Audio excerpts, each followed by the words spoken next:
5వ వచనం.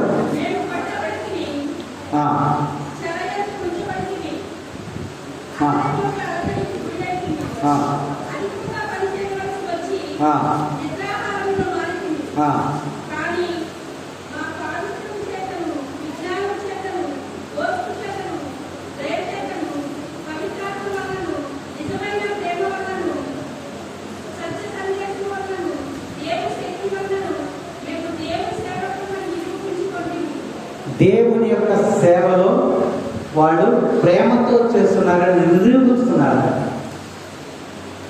మేము నిజమైనటువంటి ప్రేమతో పరిచర్య చేస్తున్నాం. దేవాలయంలో పరిచర్య గురించి రాశారు ఇక్కడ. నిజమైనటువంటి మనస్సాక్షితో దేవాలయంలో పరిచర్య చేస్తున్నాము. మమ్మల్ని మేము నిరూపించుకున్నామని వాక్యభాగం మనకి తెలియజేస్తాము. కాబట్టి దేవుని దేవాలయంలో చేసేటువంటి ప్రతి పరిచర్యకు కూడా దేవుడు జీతం ఇస్తాడంట. ప్రార్థనకు మనం వస్తున్నాం, వెళుతున్నాం, దేవాలయంలో పనులు, మనం అనేకమైన పనులు ఉంటాయి. అంత విచారణ దేవాలయంలో ఇంకా ఎన్నో పనులు ఉంటాయి. ఆ పనులన్నీ కూడా మనం చేయాలి. అవి ఏ పనులు ఎలా చేయాలంటే ప్రేమతో పరిచర్య చేయాలి. ఆ ప్రేమతో పరిచర్య చేస్తున్నామని మనం నిరూపించుకున్నామని వాడు వాక్య భాగం చెప్తున్నారు. ఆ నిరూపించుకున్నప్పుడు దేవుడి దగ్గర మనం నిరూపించుకున్నప్పుడు తగినటువంటి బహుమానాన్ని దేవుడు మనకి దయచేస్తాడు. అందుకనే అత్య ఉత్సాహమైనటువంటి ఒక సేవకుడు వెళ్ళి అడుగుతున్నాడు, అయ్యా నేను రోజు వాక్యం చెప్తున్నాను, సువార్తను ప్రకటిస్తున్నాను, మరి బోధలు ఇవన్నీ కూడా చేస్తూ ఉన్నాను, నాకు జీవితం ఎంతో చెప్పాడంట దేవుడు. అవునా? నేను రోజు వాక్యం చెప్తున్నాను, సువార్త పని చేస్తున్నాను, అన్నీ చేస్తున్నాను, నా జీవితం ఎంత అయ్యాను. దేవుడు అన్నాడంట, వదిలే ఇప్పుడు ఎందుకు ఈ సువార్త నుంచి అన్నాడు. కాదు స్వామి, ఒకసారి నేను కష్టపడి పని చేస్తున్నాను కదా, నాకు నా జీతం ఎంత ఆశించాలో చెప్పాలంటే చెప్పాల్సింది. సరే, నీకు రోజు 30 రూపాయలు. ఆయన నిరుత్సాహం వచ్చేసి, ఇంత కష్టపడి ఇంత సంఘాలను ఇన్ని విధాలుగా నేను ప్రయత్నాలు చేస్తానంటే నాకు 30 రూపాయలు ఇస్తావా అంటే నెలకెంత 300 ఇస్తావా అని చెప్పి దేవుడిని అడిగాడు. అంతే, నీకు అంతేనయ్యా, నీకు 30 రూపాయలే. ఎందుకంటే మిగిలిన సకల సౌభాగ్యాలు నీకు ఇచ్చానుగా. సేవకులుగా ఒక చోటకి వెళ్తున్నావు, వెళ్ళినప్పుడు నీకు ఏం చేస్తున్నారు? స్పెషల్గా భోజనం పెడతారా? భోజనం పెడతారా లేదా? మన గురువు వస్తే పెడతారా? స్పెషల్గా భోజనం పెడతారా? పాలు కల్పిస్తున్నారా? డ్రింక్స్ ఇస్తున్నారా? స్పెషల్గా టేబుల్స్ పెడుతున్నారా? లేదా మరి ఫ్యాన్ పెడతారా? ఏసీ పెడతారా? మరి అన్ని సుఖభాగాలు నీకే ఇస్తున్నారా? నీ జీతం 30. నీ జీతమా? అప్పుడు ఆయనకు ఉన్నటువంటి ఉత్సాహం ఏంటంటే, నాకే 30 ఇస్తే, దేవుడు నాకే 30 ఇస్తే నాకెంత పని చేసేవాడు, ఊడ్చేవాడు, కడిగేవాడు, ఇక్కడ ఇలా కనిపిస్తాడని తెలుసుకోవాలని మంచి ఉత్సాహంతో ఉన్నాడు. మనకు లేకపోయినా పర్లేదు, ఎంతలోడికి ఎంత వస్తుందో తెలుసుకోవాలి మరి. అవునా? వెళ్ళి అడిగాడట. అడిగి వద్దులే, ఎందుకు లేదంటే, లేదు స్వామి నాకు అది కూడా చెప్పండి అన్నాడు. చెప్పాల్సిందని చెప్పండి. ఆ పాటలు పాడేవాడికి ఎంత అని అడిగాడు. ఆ పాటలు పాడుతున్నారు కదా, నీ పాటలు పాడుతున్నారు, దేవుడి సేవ చేస్తున్నారు, మరి నీ పాటలు రోజు పాడుతున్న వాళ్ళకి ఎంత అంటే వాళ్ళకి రోజు 100 రూపాయలు. ఇదేంటి, వాళ్ళకి 100 రూపాయలు ఏంటి, నాకు 30 రూపాయలు ఏంటి అని. సరే, మరి ఆ యొక్క వంటలు చేసేటువంటి వారికి అంటారు, వంటలు చేసేవారికి రోజుకి 500 అంటారు, రోజుకి 500. మరి ఇంకా క్లీన్ చేసే వాళ్ళకి మరుగుదొడ్లు, మరి ఈ ఉన్న పరిసరాలను శుభ్రం చేసేవాళ్ళు వాళ్ళకి రోజుకు 1000 రూపాయలు అన్నారు. అప్పటి నుంచి వాళ్ళు కలవరం వచ్చేస్తుంది. అప్పుడు వాళ్ళు ప్రార్థనకి ఆ కూర్చున్నటువంటి వాళ్ళు కూడా అంటున్నారంట, అయ్యా మేము అట్టి ఉండకు వస్తాం, పాత ఉండకు వస్తాం, లేదా నా దొరుకుతాడని కడకాకి వస్తాం. ఎందుకని అక్కడ పనిచేస్తే జీతం ఎక్కువ ఇస్తున్నాడు లేదు, ఇక్కడ పనిచేస్తే తక్కువ ఇస్తున్నాడు.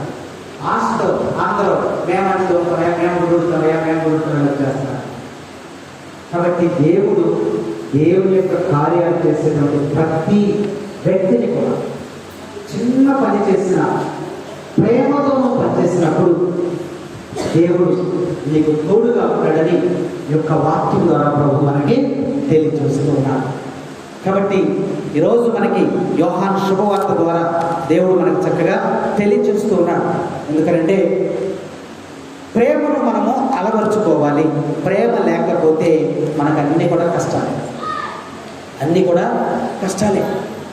కాబట్టి ఎంత కష్టమైనా మనం ఓర్పు కలిగి మనము ప్రేమను అలవాటు చేసుకోవాలని ప్రభు ఈరోజు యొక్క సువార్త, యోహాను సువార్త ద్వారా ప్రభు మనకి ఈరోజు తెలియజేస్తా ఉన్నాడు. ఎందుకంటే పరిశుద్ధ గ్రంథంలో నీకు కావలసినటువంటి ప్రేమ ఎంత కావాలంటుంది. పరిశుద్ధ గ్రంథాన్ని మనం తిప్పినప్పుడు నీకు ఎంత ప్రేమ కావాలో అంత ప్రేమ గ్రంథంలో నీకు చక్కగా దొరుకుతుంది. అందుకని నువ్వు ప్రేమ కోసం ప్రయాసపడమని, ప్రేమ కోసం కష్టపడమని, ప్రేమను నువ్వు ఎలా నీ జీవితంలో అభివృద్ధి చేసుకోవాలో దేవుడు వాక్యాల ద్వారా మనకు చక్కగా తెలియజేస్తూ, అందుకనే ప్రభువా నీ ప్రేమ చాలయ్యా, నాకు ఇంకా ఏమీ అవసరం లేదని ప్రభువును మనము గోజారినప్పుడు ప్రభు తప్పక నీకు ప్రతి విషయంలో కూడా నీ బిడ్డలయందు, పాడి పంటలు, పశుపక్షాదులు అన్ని విషయాలలో కూడా దేవుడు నీకు తోడుగా ఉంటాడని ప్రభు మనకి ఎఫ్సీలకు రాసిన లేక 6వ అధ్యాయంలో మనకు స్పష్టంగా ఆయన తెలియజేస్తున్నారు. అయ్యా నీ ప్రేమ చాలయ్యా, నీకు అంతకు మించి మాకేమీ కూడా అవసరం లేదని ప్రభుకు మనము తెలియజేయాలి. ఆయన ప్రేమ ఉంటే నీకు సమస్తం కూడా వస్తాయి. ఆయన ప్రేమ ద్వారా నువ్వు సమస్తాన్ని కూడా సంపాదించుకోగలుగుతావు. అందుకని ప్రభుకు మనం ఒకసారి తెలియజేసుకుని ముగించుకుందాం. నీ ప్రేమ చాలయ్యా, నీ కృపయే చాలయ్యా. అందరూ పాడండి. నీ ప్రేమ చాలయ్యా, నీ కృపయే చాలయ్యా, నీ ప్రేమ చాలయ్యా, నీ కృపయే చాలయ్యా. నీ ప్రేమ చాలయ్యా, నీ కృపయే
చాలయ్యా.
యేసయ్యా కృపయే చాలయ్యా నీ కృపయే చాలయ్యా కృపయే చాలయ్యా నీ కృపయే చాలయ్యా.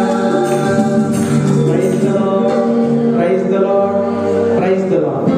ప్రభువునందు ప్రియ సహోదరి సహోదరులారా, ప్రేమతో ప్రేమించాలి, ప్రేమతో మాట్లాడాలి, ప్రేమతో పిల్లడం నేర్చుకోవాలి. ఈ ప్రేమ మనలో అభివృద్ధి చెందాలంటే మనం చేయాల్సిన పని ఏంటంటే ప్రేమతో పరిచయించాలి, ప్రేమతోనే ప్రేమించాలి. ఇంకా బైబిల్ గ్రంథాన్ని మనం చూసినట్లయితే ప్రేమతో ప్రయాసపడాలి, కష్టపడాలి. కష్టము కూడా ప్రేమతోనే, కష్టము కూడా ప్రేమతో ప్రయాసపడాలని వాక్యం 1 తెస్సలోనిక 1:2 తెలియజేస్తాము. ప్రేమతో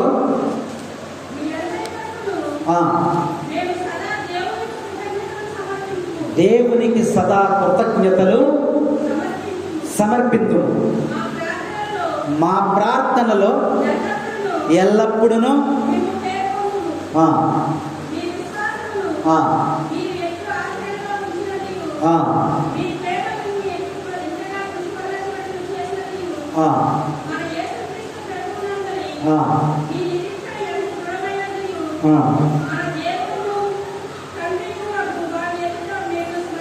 చాలు.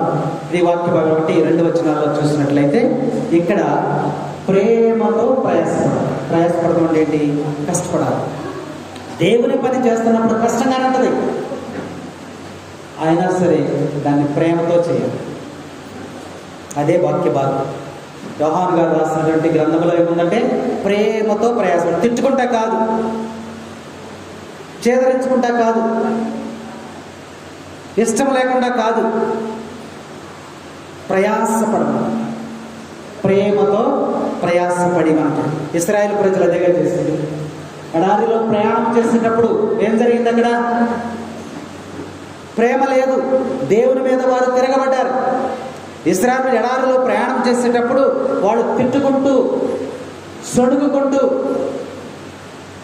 ప్రయాణం చేస్తారు. అది వ్యర్థమైనటువంటి ప్రయాణం. దేవుని పని నువ్వు చేస్తున్నావు, తిట్టుకుంటా చేస్తావు. లేదా ఫాదర్ గారు పని చెప్పారు, అది చేయకపోతే ఏమనుకుంటారు అని చేస్తున్నావు. ఇతరుల మెప్పు కోసం నువ్వు చేస్తున్నావు. వాక్య భాగం ఏమిటంటే ప్రేమతో నువ్వు కష్టపడు, ప్రేమతో ప్రయాసపడు దేవుని కోసం. తిట్టుకుంటూ సణుక్కుంటూ కాదు. ఇశ్రాయేలు తిట్టుకుంటూ సణుక్కుంటూ మోషే మీద తిరగబడ్డారు. అక్కడ తిరగబడినప్పుడు తిరగబడుతూ వాడు ప్రయాణం చేశారు. మేము అక్కడైతే మాంసాహారాలు తినేవాళ్ళం, ఎక్కడైతే తింటున్నామో రుచి పచ్చిలేని చప్పనైనటువంటి మన్నా భోజనాన్ని మేము భుజిస్తున్నామని విసుకుంటూ తిట్టుకుంటూ చేశారు. వారి ప్రయాణం అంతా కూడా వ్యర్థమైపోతుంది. కష్టాలు వస్తాయి, బాధలు వస్తాయి, అవమానాలు వస్తాయి. అయినా సరే కుటుంబములైన, సంఘములైన, సేవలో అయినా నువ్వు ప్రేమతో పరిచయం చేయమని ఒక యోహాను గారు మనకు తెలియజేస్తున్నారు. నీ ప్రేమను దేవుడు పరీక్షిస్తాడు. నీ ప్రేమకు పరీక్ష, నీకు ప్రేమ ఉందా లేదా దేవుడు పరీక్షిస్తాడు. ఎవరిని పరీక్షించాడు గ్రంథంలో? బాగా తెలిసినటువంటి వ్యక్తి మనకి అబ్రహాం గారిని పరీక్షించాడు కదా. ఎక్కడి వరకు పరీక్షించాడు? తన కొడుకుని ప్రేమకు పరీక్ష. నువ్వు చిన్న విషయాల్లోనే మరి తట్టుకోలేకపోతే ఎట్లా? అందుకనే ప్రభు ఈరోజు మనకు తెలియజేస్తున్నాడు, నీ ప్రేమను దేవుడు పరీక్షిస్తున్నాడేమో గమనించి నువ్వు ప్రేమతో పరిచయం చేయమంటున్నాడు. నీకు వచ్చినటువంటి బాధలన్నీ కూడా ప్రేమతో భరించు, అది దేవుని పరీక్ష అయి ఉంటుంది. ఆ తర్వాత నీకు విజయం సాధిస్తావని వాక్య భాగము బోధిస్తాను. మీకు ఈ వాక్యం అర్థమవడానికి చిన్న ఉదాహరణ చెప్పి ముగిస్తాను. చిన్న ఉదాహరణ చెప్పి నేను ముగిస్తాను. ఇక్కడ స్కూల్లో ఒక టీచరు రిటైర్ అయ్యారు. రిటైర్ అయినప్పుడు ఆ హెచ్ఎం గారు చెప్పారండి, మన టీచర్ గారు రిటైర్ అవుతున్నారు కదా, రేపు మీరందరూ కూడా మంచి మంచి మంచి మంచి గిఫ్ట్లు తీసుకురండి అని హెచ్ఎం గారు ప్రతి క్లాస్కి చెప్పారు. ప్రతి క్లాస్ పిల్లలందరూ కూడా రకరకాల గిఫ్టులు వాళ్ళ అమ్మవాడిని అడిగి వాళ్ళ తాతవాడిని అడిగి రకరకాల గిఫ్టులన్నీ కూడా సిద్ధం చేస్తా ఉన్నారు. అన్ని సిద్ధం చేసుకుని ప్యాక్ చేసేసి తీసుకొచ్చి ఫంక్షన్ రోజు టీచర్ గారికి ఆ టేబుల్ పెట్టేస్తున్నారు. టీచర్స్ అందరూ వస్తున్నారు, బయట నుంచి పెద్దోడు వస్తున్నారు, అందరూ వస్తున్నారు. టీచర్ గారికి ఇన్ని ప్రైజులు వచ్చినాయి అని అందరూ చూసి ఆశ్చర్యపోతున్నారు. అక్కడికి ఒక టీచర్ వెళ్ళిందంట. వెళ్ళి చూస్తే అన్ని గిఫ్ట్లు ప్యాక్ చేసి చాలా రంగురంగులు కళాత్మకమని అనమాట. ఆశ్చర్యపోతున్నారు. టీచర్ గారికి ఇన్ని ప్రైజ్ లేదు, ఇంత బాగా ప్రైజ్ ఇస్తున్నారా అని చెప్పారు. ఒక్క ప్రైజ్ దగ్గరికి వెళ్ళిందంట. ఒక ప్రైజ్ ప్యాక్ చేసింది. దాని మీద నిన్ను ప్రేమతో నేను ప్రేమించుచున్నాను అని రాశాను.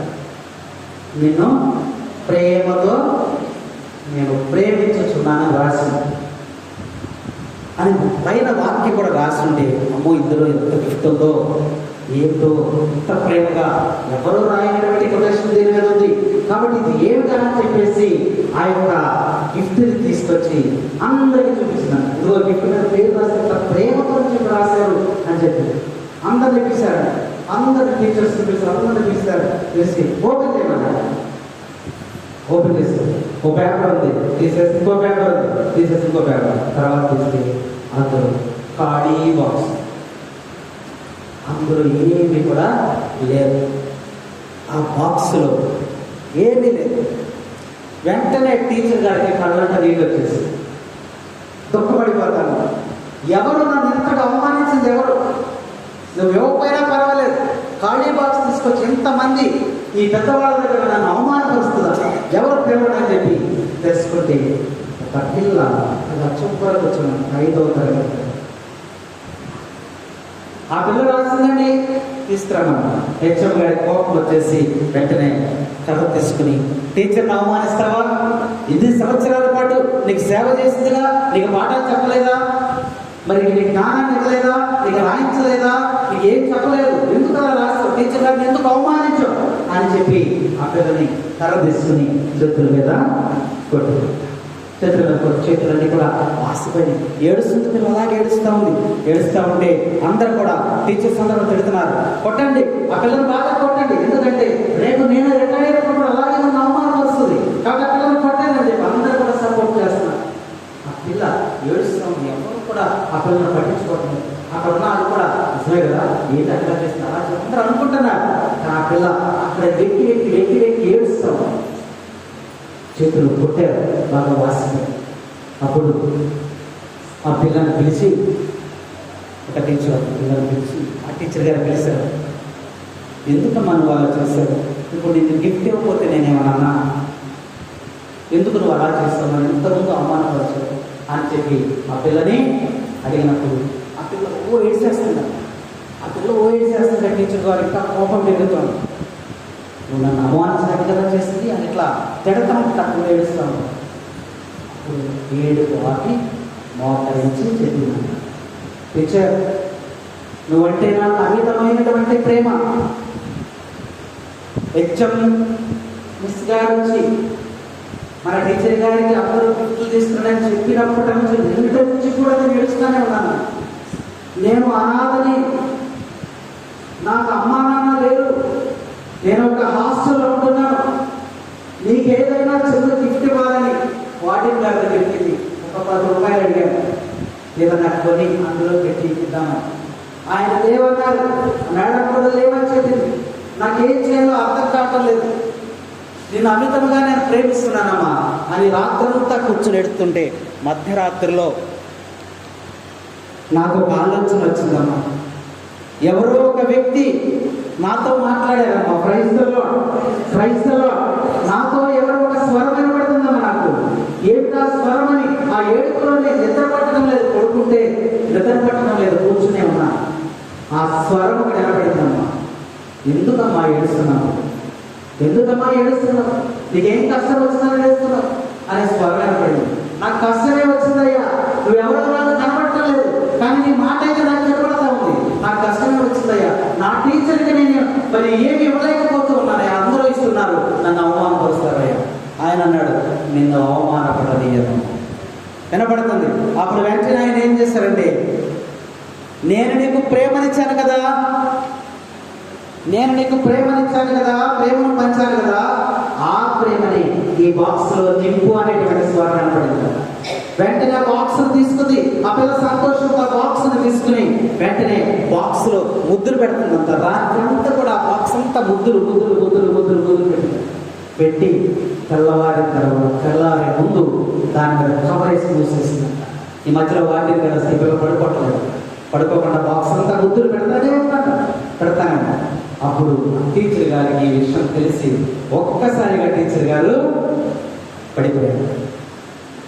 నువ్వు నా మీద ఇంత ప్రేమ ఉంచుకున్నావా, ఇంత ప్రేమ ఉంచుకున్నావు, నిజమైనటువంటి ప్రేమ ఇది అని వెంటనే ఆ బిడ్డను తీసుకొని చేతులు రెండు చూసి, నా చేతులతో నీ చేతులు గాయపరిచానమ్మా నేను అని ఆ వాసిపోయినటువంటి చేతులు తీసుకుని ముద్దులాడుతున్నట్టు ఏమి ఎడతెగకుండా కన్నీరు కాల్స్తూ టీచర్ గారు, అమ్మా నేను తప్పు చేశాను, నీ ప్రేమ నేను అర్థం చేసుకోలేకపోయినని ఇదిగో చేతులన్నీ కూడా ముద్దాడుతూ ఉంటే అప్పుడు ఎడవబాకం అంటే, లేదు టీచర్, మీరు ఎప్పుడైతే ఈ గాయాల మీద ముందు పెట్టారో నా బాధ అంతా కూడా పోయిందన్నట. Praise the Lord, praise the lord.